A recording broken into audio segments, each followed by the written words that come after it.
बिस्मिल्लाहिर्रहमानिर्रहीम। अस्सलाम वालेकुम अज़ीज़ तलबा और तालिबात। उम्मीद करती हूँ कि आप लोग सब खैरियत से होंगे।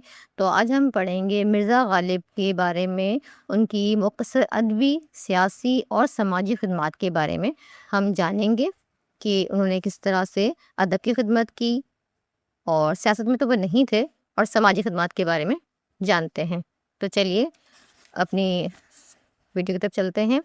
लेकिन अगर अभी तक आपने चैनल को सब्सक्राइब नहीं किया तो जल्दी से जाकर महर जाला अकेडमी को सब्सक्राइब कर लें और साथ में लगे हुए बेल के आइकन को प्रेस करना हरगिज़ ना भूलिएगा, ताकि आपको इसी तरह की नई नई वीडियोस का नोटिफिकेशन वक्तन फ़वक्तन मिलता रहे। तो यहाँ पे कहेंगे कि ग़ालिब सिर्फ शायर नहीं थे, वो एक दौर के तर्जुमान थे। उनका कलाम आज भी सियासत, समाज और अदब तीनों में ज़िंदा है।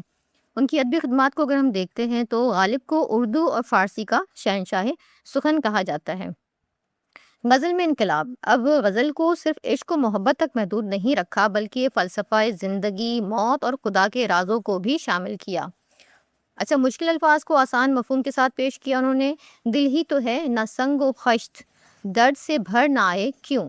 उनका दीवान उर्दू अदब का निसाब बन चुका है।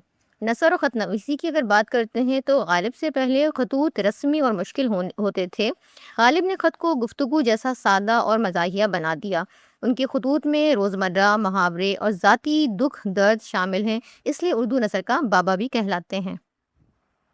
अगर हम यहाँ देखें कि मरासला बतर्ज़ मकालमा किस तरह कहा है उन्होंने, तो नकादों की एक बड़ी तादाद इस बात पर मुत्तफ़िक़ है कि ग़ालिब ने अपने ख़तूत के ज़रिए उर्दू नसर में सादगी को फ़रोग़ दिया, मगर उनकी इनफ़रादियत सिर्फ सादगी नहीं है।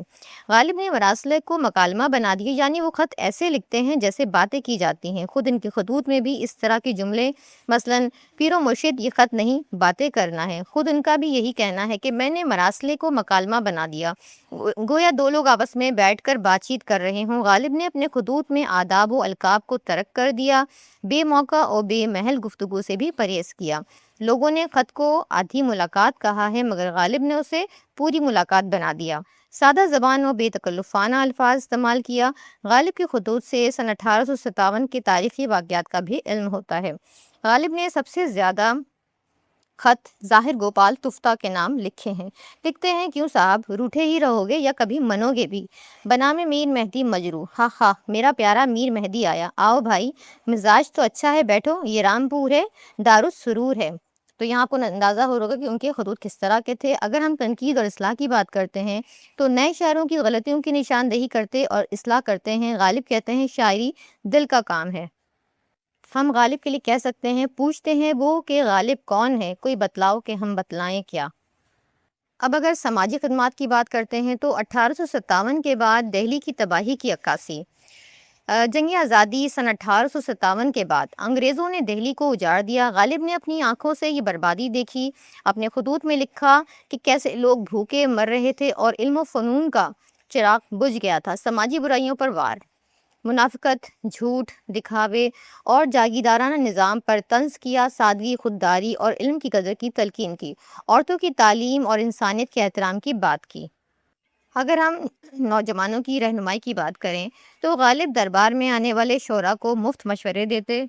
अगर हम देखें कि उन्होंने नौजवानों की रहनुमाई किस तरह की, तो ग़ालिब दरबार में आने वाले शोरा को मुफ्त मशवरे देते, गलत बहर और वज़न पर फ़ौरन टोकते थे। सियासी खिदमत अगर देखते हैं कि दरबारी हैसियत क्या थी, तो आखिरी मुग़ल बादशाह बहादुर शाह ज़फ़र के उस्ताद और मुल्क शौरा यानी दरबारी शायर थे। शहज़ादों को फ़ारसी, तारीख़ और शायरी पढ़ाते थे।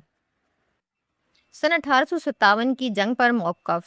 ग़ालिब ने बराह रास्त जंग में हिस्सा नहीं लिया, लेकिन जंग के बाद जो जुल्म हुआ उसे अपनी तहरीरों में बयान किया। बहादुर शाह ज़फ़र जब जिलावतन किए गए और गिरफ़्तार किए गए तो शदीद गम का इजहार किया। उनके ख़तूत आज हिंदुस्तान की सियासी तारीख़ का अहम दस्तावेज़ हैं। सियासी शऊर, अंग्रेज़ राज की सख्तियों को महसूस किया और कलम के ज़रिए मज़ाहमत की। न था कुछ तो खुदा था, कुछ न होता तो खुदा होता। 1857 की जंग आज़ादी के बाद मिर्ज़ा ग़ालिब ने जो ख़तूत लिखे वो उर्दू अदब का ख़जाना है। उनमें दिल्ली की बर्बादी, अंग्रेज़ों का जुल्म और लोगों का दुख साफ नज़र आता है। तो उम्मीद करती हूँ कि आपको वीडियो अच्छी लगी होगी। वीडियो अच्छी लगे तो अपने दोस्तों और अहबाबों के साथ शेयर करें और चैनल को सब्सक्राइब करना हरगिज़ ना भूलिएगा। मिलते हैं अगले वीडियो तक।